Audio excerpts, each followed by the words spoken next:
રોજની જેમ આજે મેં જીરું પાણી ને બધું પીધું છે ને બધું કર્યું છે, પણ આજે બધું રેકોર્ડ કરવાની હોયા નહોતી રહી, કારણ કે સવારમાં મારાથી એક મોટું બધું કાંડ થઈ ગયું હતું કે ભાઈ સવારે ચાના શ્રેતનું દૂધ બનાવવા ગઈ તો તપેલાને ધક્કો લાગી ગયો. તે રાતે રાખેલું પાલકનું જ્યુસ સવારે પરોઠા બનાવીશ એમ વિચારીને રાખ્યું હતું, એ ઢોળાઈ ગયું અને ફ્રીજમાં રેલમ છેલમ મરી ગયા. મેં કીધું આ હું થઈ ગયું મારાથી, આખા ફ્રીજમાં ખમદાણો. પછી તો 7:30 થયા એટલે મેં કીધું હાલો દાળ ઢોકળી હાંડની પડી હતી ને ખાઈ લો. શ્રેત સ્કૂલે વયો ગયો અને ઘરના બાકી બધાએ નાસ્તો કરી લીધો એટલે હું દાળ ઢોકળી લઈને બેસી ગઈ. મેં કીધું હાલો હવે આ કરીને પછી બીજી વાત આના પોષણ મૂલ્ય આપી દઉં તમને. સરસ મજાની દાળ ઢોકળી હતી, ફ્રીજને સાઈડમાં મનમાં મૂકીને મેં કીધું કે હાલો ખાઈ લો બાપા, તો હવે ઘરકામ નિપટાવીને કરીશ, કારણ કે બધું રેગ્યુલર સવારમાં તો ભાગા દોડી જ હોય બધાને. ફ્રીજને મૂકવું પડતું અને બાકી બધું મંડી કરવા, એટલે મેં કીધું રૂટીનનું તો બધું કરવું જ જોઈએ, એટલે બધું નિપટાવીને પછી મેં કીધું ફ્રીજ લઉં. અને પેલા કીધું હતું ને મેં તમને કે અમારા ગામમાં ઓડિશામાં શનિવારે શાક માર્કેટની ભરાય રેગ્યુલરમાં મળે, પણ શનિવારે આજ અધૂરામ પૂરો શનિવાર શાકે એવું. મેં કીધું મરી ગયા, બધું ભેગું ક્યાં થયું. તે શાક વાક ધોઈને એ તો ખાટલી ઢાંકી દીધું. મેં કીધું હુકાયા રાખશે, હવે ક્યાંય કપડું પાથરીને નથી કરવું કાંઈ. શાકને ધોઈને જે અંદર આવીને ઘડિયાળ હું જોઉં છું તો મેં કીધું હાલો જાસૂદની ચા પીવાનો ટાઈમ થઈ ગયો. મેં મમ્મીએ પીધી જાસૂદની ચા. મેં કીધું શરીર પહેલાં બાકી બધું પછી. મેં કીધું બાકી તો થાય જ કરવાનું જિંદગીભર, ભાઈ કામ તો ખૂટવાનું જ નથી. પછી બધું રેગ્યુલરનું નિપટાવી લીધું ને વાગી ગયા હતા 10 અને હું મંડાઈ ગઈ હવે ફ્રીજ સાફ કરવા. તો સવારનું આ 6 વાગ્યાની ઘટના બની ગઈ હતી, 10 વાગી ગયા હતી. ઘરનું પાલકનું જે ઓલું રેલાઈ ગયું હોય ને તો હુકાઈ ગયું હતું, આ સાફ કરવામાં આકરું પડશે મેં કીધું.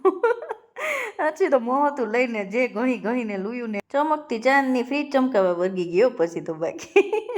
અને મારે વાળ બધું બેહાલ હતું. મેં કીધું કે આ મારે આજ નતર માથામાં લેપ લગાવવો હતું સમજાણું, અને એ લેપ બેપ બધું રહી ગયું આ ફ્રીજના ચક્કરમાં. હવે કાલ લગાડીશ મેં કીધું, અને આ બધું કરવા માંડી. મેં કીધું આમાં એક્સરસાઇઝ ને મારી ચૂકાઈ ન જાય તો સારું. પછી એમ વિચારતા મનમાં એમ વિચાર્યું કે હવે આ એક એક્સરસાઇઝ જ છે ને, જો ને ઘહીને લઉં છું પાછું એક હાંધીને તેર તૂટે એવું થઈ જાય. જે એ ફ્રીજનું કરતી હતી ને આમાં રેકોર્ડ નથી થયું છે ને, મારાથી સાઈડમાં દૂધનું તપેલું હતું ને એ હાથમાંથી જરાક લપસી ગયું. તે રેલમ છેલ્લમ રસોડામાં થઈ ગયું, એનું તો રેકોર્ડિંગ એ નથી થયું. અરે મેં કીધું આ તો શું કહેવાય ઓલું પૈડા ઉપર પાટું એના જેવું થઈ ગયું. આમાં અડધો કિલો વજન તો મારો આમ જ ઉતરી જાય. મેં કીધું આ બધું લુવામાં ખમદાણ. ફ્રીજના તબાકડા ઉટકેલા લૂતી હતી ને તડકે બેન, તે તડકો બહુ વાકરો હતો બાકી. તો મને યાદ આવતું હતું આપણે નાના હતા કેમ બોલતા, પાટી સાફ કરતા તો કે ચક્કી પાણી પીજા 2 રૂપિયાનો ગોલો ખાઈ જાય. પહેલાં 2 રૂપિયાનો ગોલો આવતો, હવે તો ગોલો 50 રૂપિયાનો. ચક્કી બોલાવી પોહાય નહીં. મેં કીધું લુવા મંડી હાલો.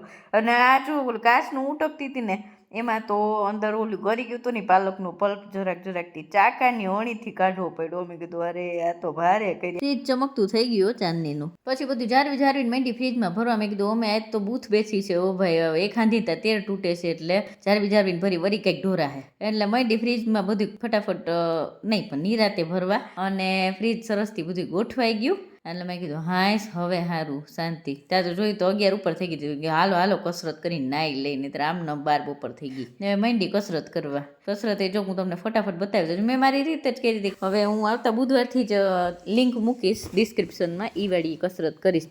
આજે હવે દાળ ઢોકળી ખાધી હતી એટલે પેટ ભેરું હતું. એટલે બપોરે જમવાનું બહુ મોડું ખાધું હતું. મેં 3 વાગ્યા આસપાસ ખાધું હતું. તો એના પોષણ વેલ્યુ ને થાળી બતાવી દઉં છું હું તમને અહીંયા. ને વાગી ગયા પછી રોંઢે 4:45 એટલે 4:45 થયા એટલે મેં કીધું કે હાલો હવે આજે રોંઢે કાંઈ ખાવું નથી, કારણ કે બપોરે બહુ મોડું ખાધું હતું. 10-12 દાણા દાળિયાના ખાઈ લીધા હતા.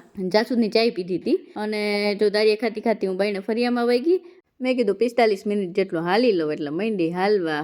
ઘાસમાં ગઈ ઘડીક વાર, તો મેં કીધું હવે ઘાસમાં તો મજા નથી આવતી, થોડું પાણી પાયેલું હતું ને એટલે વળી પછી ફરિયામાં હાલવા માંડી. અને મિત્રો આજે મારી સાથે થયું એવું તમારી સાથે થયું હોય તો કહેજો હો તમે કમેન્ટમાં. ચલો આજે ફેબ્રુઆરી મહિનાનો છેલ્લો દિવસ, 28 ફેબ્રુઆરી, રેડ ક્રોસ માર્ક. આવો ગયો આજનો મારો દિવસ. ઠીક છે, ચલો ફરી પાછા મળીએ આવતીકાલે રાત્રે 10 વાગે. ત્યાં સુધી ચમકતી ચાંદનીને રજા આપો. જય શ્રી કૃષ્ણ. ખુદની તબિયતનું ધ્યાન રાખજો અને પરિવારના બધાનું ધ્યાન રાખજો. Okay, bye bye. જય શ્રી કૃષ્ણ.